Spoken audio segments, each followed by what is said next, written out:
Ciao a tutti amici di Matto Scacco, ben ritrovati, eccoci subito con una nuova interessante partita.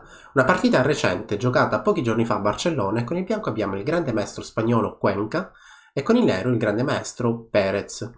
Ok, nella parte finale vi darò qualche dettaglio in più sui giocatori, che la partita è iniziata in questo modo. D4 cavallo F6, C4, C5, D5 e 6. Siamo nel pieno della difesa Benoni, questa qui è la posizione principale.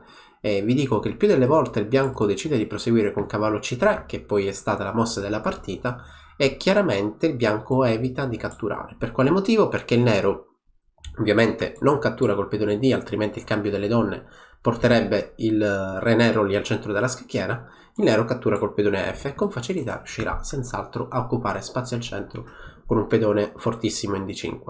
E allora cavallo C3, che è la mossa della partita e anche la mossa più comune, dopo la quale il nero cattura in questo modo. Allora, il nero solitamente continua con la spinta del pedone D6 e vi dico che questa spinta è molto importante perché cerca di bloccare il pedone D5 e poi con calma imposterà il suo gioco. Il più delle volte il nero, nonostante abbia mosso il pedone D, cerca comunque di creare un fianchetto con G6 alfiere G7, quindi arrocco. In altre linee potrebbe anche essere possibile che l'alfiere vada in E7. In partita, in questa partita, ricordiamo sempre che abbiamo due grandi maestri di fronte, quindi ogni mossa giocata in apertura è anche il frutto di uno studio casalingo, di una preparazione. Il nero ha giocato questa mossa e questa è una mossa veramente particolare perché perde immediatamente dello spazio. Il bianco ha accettato questa possibilità di spingere in D6 e quindi rapidamente è riuscito a spingere in questa casa. Adesso l'attenzione potrebbe andare su due mosse. La prima è questa: cosa potrebbe mai accadere se il nero decide di giocare donna B6 con l'idea di catturare questo pedone? Allora vi dico che il fatto di aver mosso tanti pedoni chiaramente potrebbe creare dei problemi. Comunque ci sono tante case deboli all'interno della scacchiera, soprattutto dopo poche mosse, e quindi anche se il bianco per qualche motivo dovesse perdere questo pedone, vi dico che senz'altro riuscirà ad avere un buon controgioco. Vi propongo una variante, quindi cavallo F3, il nero cattura, il bianco accetta il cambio delle donne e a questo punto gioca cavallo B5. L'alfiere è attaccato, l'alfiere è il controllore difensore della casa C7, quindi successivamente arriverà un cavallo C7 che porterà il bianco in vantaggio. È una posizione molto rischiosa e chiaramente si potrebbe anche prendere di alfiere, però con tutti i pro e contro della situazione, perché effettivamente anche dopo E4 stessa il bianco ha l'idea di fare E5. Possiamo renderci conto anche da soli che i pezzi del bianco vanno in avanti mentre quelli del nero hanno tutti ruoli difensivi. È una posizione difficile da gestire. Allora, tornando indietro, quindi donna B6 è la prima mossa che vi avevo proposto, la seconda è anche quella della partita alfiere G7. A questo punto il bianco, dato che ha un pedone fortissimo, e ripeto fortissimo in D6, cerca di sostenerlo, quindi E4 con la semplice idea di avanzarlo. Arrocco corto, a questo punto arriva E5 e adesso il nero ha un cavallo sotto attacco. Ha un cavallo sotto attacco e il bianco è soddisfatto perché ha un pedone fortissimo lì in D6. Le mosse da considerare in questa occasione sono due. Torre 8, probabilmente la più spontanea, inchiodo il pedone che sta attaccando. Però attenzione, perché risolto il problema di questo pedone attaccato, perché il bianco potrebbe difendere magari con cavallo F3 o con F4, nel momento in cui non ci sarà più l'inchiodatura, ad esempio così, mettiamo un alfiere tra la torre e il pedone e il nostro re, quindi adesso non c'è più l'inchiodatura, ci accorgiamo che questo cavallo è abbastanza corto di case. Tutte le case intorno a lui sono controllate, ad eccezione di H5, però quando salta in H5 lo ringraziamo, lo catturiamo e qui avremo un fortissimo attacco, sempre con questi tre pedoni molto forti.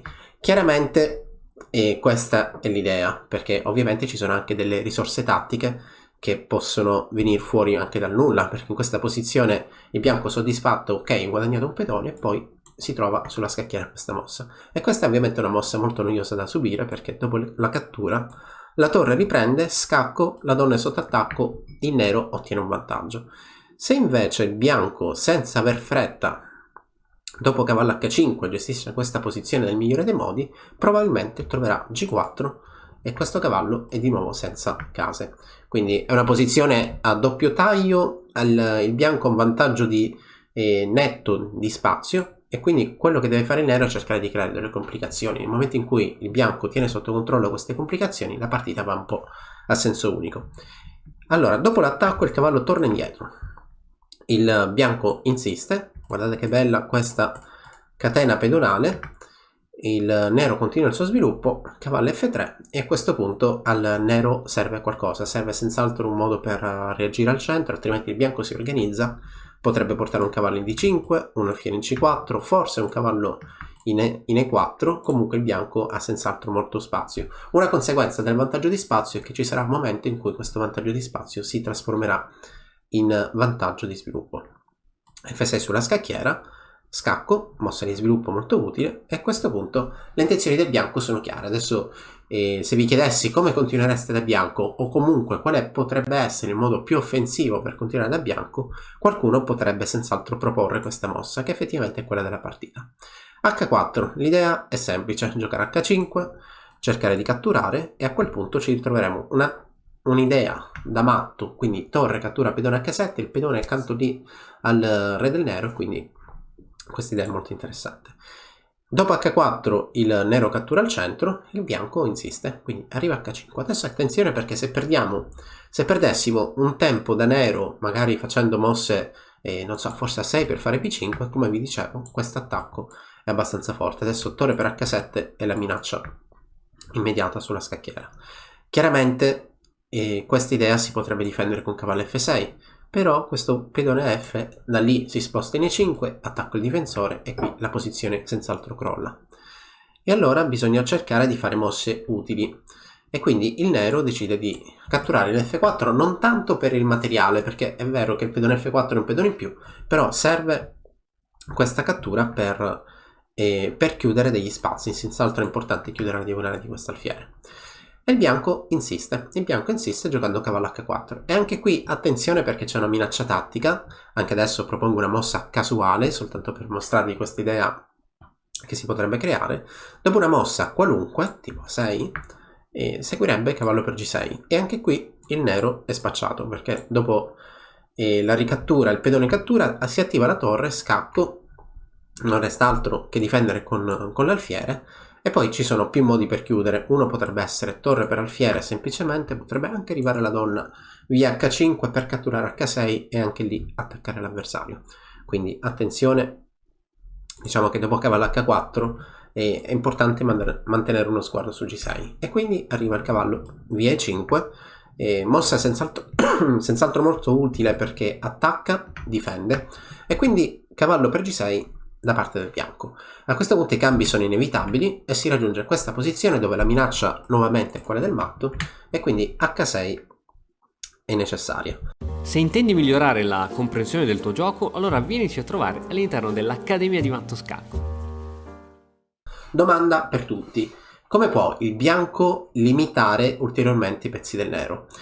Se qualcuno è curioso e magari mette in pausa il video, prova a rispondere, dopodiché rimette ridà play al video. La mossa più forte è senz'altro questa, mossa giocata in partita.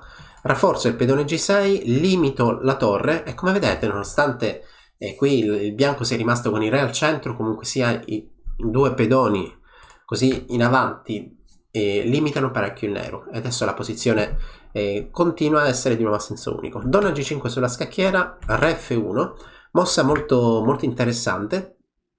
C'è da dire che Rf1 serve principalmente per evitare questo scacco. Probabilmente ci sono altre continuazioni molto interessanti, tra cui un'idea che vi propongo.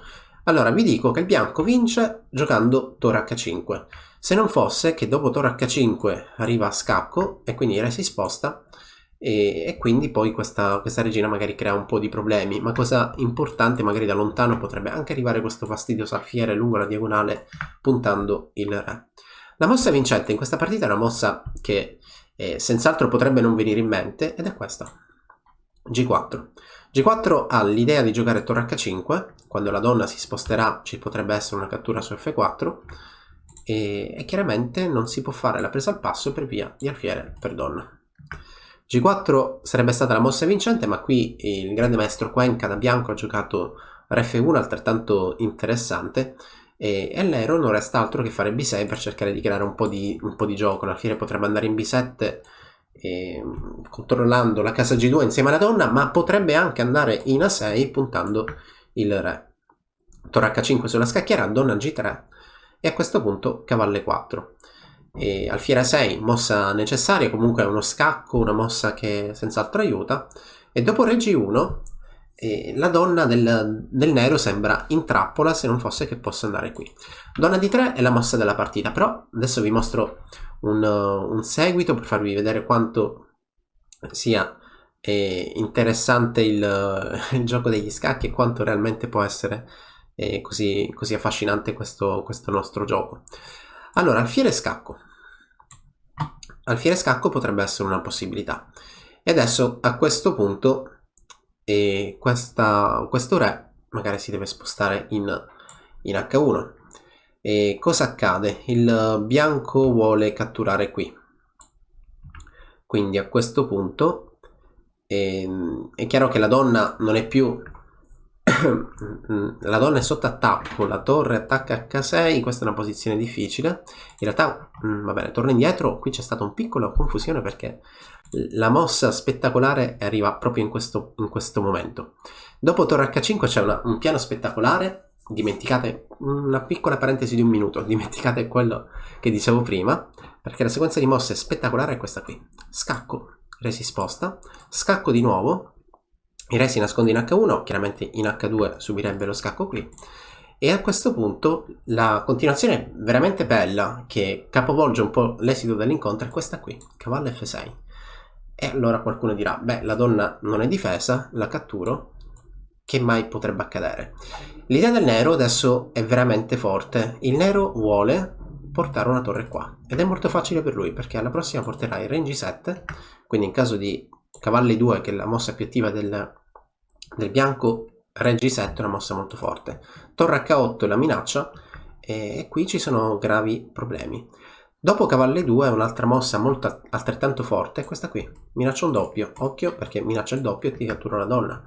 Quindi a questo punto adesso qua vi dico che realmente poi sarà il bianco a lottare per provare a pareggiare e non è per niente facile, perché dopo una mossa qualunque, e nei peggiori dei casi ci possono essere anche dei tentativi di perpetuo. Su donna B3 il problema è che perdiamo il contatto col cavallo, quindi alfiere per C2 adesso questa posizione diventa rischiosa, e vi dico anche che è una posizione che poi realmente potrebbe essere vinta, per quanto strana, perché ci potrebbe essere questo scacco via H3, il re si sposta in G7, donna scacco, il re si sposta ancora, però occhio perché torre H8 poi inchioda tutto e vince. Questo re in H1 purtroppo per lui è in una posizione spiacevole. Allora la partita dunque è andata in questo modo, quindi dopo B6, torre H5 sulla scacchiera, donna G3 e a questo punto cavallo in E4 attaccando la donna. Il nero continua con alfiere 6, re si sposta, a questo punto donna D3 proponendo il cambio delle donne. Anche qui c'è una combinazione vincente, spettacolare, che è quella che in realtà vi volevo proporre prima, che è un sacrificio di torre, cioè cercare di giocare questa mossa, dopo la quale le mosse del nero sono obbligate, quindi alfiere per H6, donna H5, minaccio donna per H6, scacco matto. Il nero deve difendere, potrebbe fare questa senz'altro, però purtroppo per lui donna E5 porta al matto. Dopo cavallo F6 catturo, scacco matto sulla scacchiera. E allora si potrebbe provare qualcosa del genere, quindi donna scacco, il re si sposta e a questo punto donna G7. Donna G7 difende tutto, però è anche visibile che tutti i pezzi del nero sono raggruppati tra loro. C'è qualcosa che non va ed effettivamente dopo alfiere per F4 arriva la confutazione. Alfiere per F4 minaccia la cattura in H6 e dopo la cattura in H6 è inevitabile che il bianco riesca a creare scacco matto rapidamente. In partita è andata così, quindi cavallo E4, alfiere scacco, il re si sposta, donna D3 proponendo il cambio, donna F3 obbligando un po' il cambio delle donne. La posizione sembra alleggerita, però in realtà crollerà dopo qualche mossa. Alfiere B7 sulla scacchiera, alfiere per F4, intenzione, idea, catturare H6 e quindi dopo tutti i cambi effettivamente con calma è arrivata la cattura su H6. Dopo alfiere per H6 il nero ha deciso di arrendersi Per quale motivo? Il bianco si ritrova sempre con questi due pedoni sulla sesta traversa, superstiti dell'apertura. È molto improbabile vedere due pedoni tanto avanti, soprattutto dopo poche mosse. Queste sono soltanto 27 mosse, quindi dopo alfiere per H6 il nero si arrende perché la posizione è molto scomoda. Potrebbe seguire alfiere per H6, catturo, resi sposta, scacco, via, e a questo punto potrebbe anche arrivare la torre. Posizione difficilissima per il nero, sicuramente persa, anche qui G7 senz'altro già modo per ottenere un vantaggio. Notevole il gioco del bianco. Adesso che vi rimostro la partita dall'inizio vi dico anche che il bianco, un grande maestro abbastanza famoso, si chiama Pepe Cuenca, è un grande maestro spagnolo conosciuto per il suo modo divertente di fare e di commentare. La partita dunque è andata in questo modo, quindi una Benoni dove solitamente il nero dovrebbe spingere in D6, ma qui la provocazione del nero in realtà non ha funzionato perché il bianco ha semplicemente conquistato spazio, dopodiché si è limitato ad attaccare l'avversario. Alfiere scacco è un'ottima mossa perché obbliga al re nero di andare in H8, a questo punto non resta altro che portare il pedone H in avanti. Dopo che il pedone H va in avanti, abbiamo individuato qualche minaccia di matto, che poi sono anche le idee della partita. Quindi il cavallo in H4, direzione G6, vuole minacciare matto, e a questo punto, dopo il cambio, tutti i pezzi del bianco si ritrovano facilmente in avanti. Alfiere F7 è mossa importantissima per limitare la posizione avversaria, dunque arriva donna G5, B6 per attivare l'alfiere, ma in realtà qui il bianco non fa altro che attivare i suoi pezzi. Dopo che ha attivato i suoi pezzi si limita semplicemente a cambiare i migliori pezzi avversari, e senz'altro il miglior pezzo avversario è la donna. Dunque donna F3, è avvenuto il cambio, alfiere per F4, voglio catturare H6 con attacco interessi, e infatti dopo questa posizione si raggiunge la posizione finale con alfiere per H6, iniziativa, attacco, vantaggio per il bianco. Questa è una partita notevole, fantastica, e come sempre nella descrizione del video trovate il link al gruppo Lichess. Grazie a tutti per la visione e al prossimo video. E ora, per continuare, che cosa posso fare? Beh, innanzitutto ti consiglio di iscriverti al nostro canale in modo tale da non perderti le nuove video lezioni. E poi puoi vedere il video che è stato più cliccato in questa settimana. Ci vediamo, ciao!